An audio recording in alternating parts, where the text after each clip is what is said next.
Voici la grille salariale des ministres au Cameroun. Voici les salaires des ministres au Cameroun. Mais avant d'entrer dans le vif de ce sujet, rappelons aux Camerounais que le 21 juillet 1990, Paul Barthélémy Biabi Vondo, alors président de la République du Cameroun, déclarait sur les ondes de la radio Monte Carlo, via une interview à Yves Mourouzi, je le cite Jadi, je voudrais que l'histoire retienne de moi l'image de l'homme qui a apporté démocratie et prospérité à son peuple. Triste est de constater qu'en 2024, M. Biabi Vondo, vous êtes plutôt demolition man que rassembleur. Donc, votre histoire s'écrit plutôt en trait interrompu court, en lieu et place d'un trait fort. Par conséquent, l'histoire sera vite enlevée des annales de l'histoire du Cameroun et passée aux oubliettes. Oui, car en lieu et place de cette démocratie promise, vous nous avez servi quoi? Un mélange de marxisme et léninisme, de monarchie absolue et de l'aristocratie. Monsieur Bia, en lieu et place de la prospérité, vous nous avez servi de la pauvreté. Vous nous avez servi de la détresse. Vous nous avez servi de l'indigence. Maintenant, entrons dans le vif du sujet. Mais avant cela, précisons que le gouvernement du Cameroun est constitué d'un premier ministre. Ensuite, on a 4 ministres d'État. Les ministres d'État ont les mêmes fonctions que les ministres tout court, qui sont au nombre de 31. C'est quoi la seule différence au niveau protocolaire? Jacques Famé Dongo, le ministre de l'Enseignement supérieur, par exemple, est un ministre d'État. Ferdinand Ngongo, le secrétaire général de la présidence de la République, est un ministre d'État. Bello Bouba Maïgari, le ministre du Tourisme et des Loisirs, est un ministre d'État. Laurent Esso, le ministre de la Justice et garde des Sceaux, est un ministre d'État. Maintenant, les 31 ministres ont un département ministériel. Par exemple, Atanganji est un ministre tout court, un ministre. Maintenant, ensuite, on a 12 ministres délégués. Les ministres délégués ont pour rôle de prendre quelques attributions aux ministres qui sont sous tutelle. Donc, les ministres délégués sont sous tutelle des ministres que j'ai cités. Par exemple, Joseph Betty Assomo, le ministre de la Défense, est un ministre délégué auprès de la présidence de la République. Oui. Maintenant, précisons pour terminer que le taux de chômage au Cameroun est de 74%. Et que le taux de pauvreté, c'est-à-dire cette fraction des Camerounais qui vit en deçà du seuil de pauvreté, en d'autres termes, avec 2,15 $ américains par jour, est de 23%. C'est important que tous les Camerounais le sachent. Maintenant, passons au salaire. Et pour cela, commençons par les salaires des ministres d'État et ministres tout court. Alors, il faut savoir que les salaires se répartissent comme suit. Il y a une partie fixe et une partie variable. En termes de partie fixe, nous avons quoi? Nous avons le salaire de base qui est de 257 981 francs CFA mensuels. À cela, on rajoute les indemnités de sujétion et charges particulières. Qu'est-ce qu'on entend par là? Logement, transport, etc.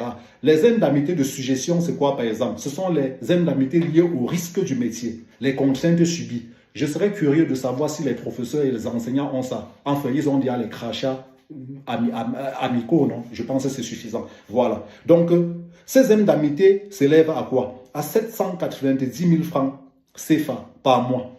Maintenant, à cela, il faut rajouter ce qu'on appelle le fonds de souveraineté trimestriel, qui est d'une valeur de 30 millions.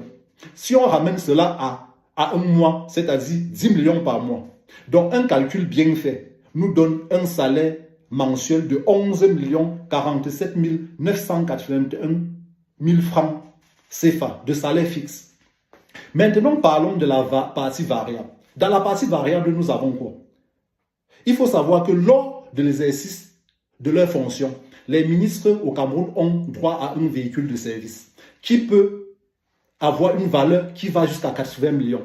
Maintenant, ça devient intéressant. Pourquoi? Parce que il faut savoir que les ministres ont l'opportunité de racheter ce véhicule de service, c'est-à-dire après 3 ans de fonction comme ministre, le ministre peut décider de racheter ce véhicule-là qui coûte à peu près 80 millions à une valeur de 5 millions et ça devient un véhicule personnel. Est-ce que vous avez compris? Donc, il peut après 3 ans de service, il peut racheter le véhicule qui coûtait 80 millions au gouvernement camerounais à 5 millions.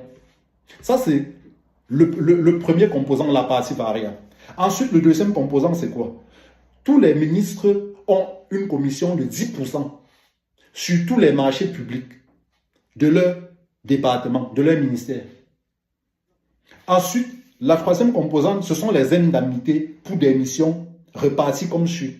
Si la mission est effectuée au Cameroun, l'indemnité journalière est de 75 000 francs CFA. Si la mission est effectuée à l'étranger, là on distingue plusieurs zones. Dans la zone 1, ça concerne l'Afrique, sauf l'Afrique du Sud, la République d'Afrique du Sud et les pays d'Afrique du Nord. L'indemnité journalière est de 150 000 francs CFA. La zone 2, ça comprend la République d'Afrique du Sud, les pays d'Afrique du Nord, le Moyen-Orient, le Proche-Orient, l'Europe, sauf l'Allemagne, l'Autriche, la Suisse et les pays de l'ex-URSS, l'Union des républiques socialistes et soviétiques. L'indemnité est de 180 000 francs CFA.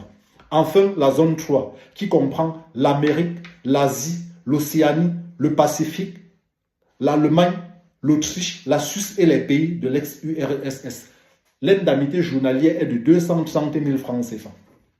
Voilà les salaires des ministres d'État et ministres tout court.